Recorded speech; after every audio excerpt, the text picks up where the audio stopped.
বন্যার্তদের সহায়তায় মোট ৭,৭৮,৭৬,২৭৮ টাকা উঠেছে টিএসসিতে। ২২ আগস্ট থেকে বুধবার রাত ৯টা পর্যন্ত জমা পড়েছে নগদে অর্থ।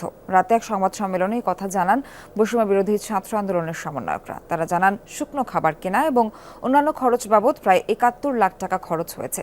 সোনালী ব্যাংকের ঢাকা বিশ্ববিদ্যালয় শাখায় ৫,৮৪,০০,০০০ টাকা জমা রাখা হয়েছে। স্থানীয় প্রশাসনও যেন তাদের সঙ্গে কাজ করে সেই আহ্বানও জানান সমন্বয়করা।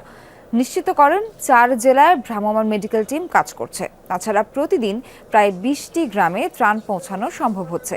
শিক্ষার্থীরা জানান, প্রত্যন্ত অঞ্চলে ত্রাণ পাঠাতে সেনাবাহিনী ও বিমান বাহিনীর সহায়তা নেওয়া হচ্ছে।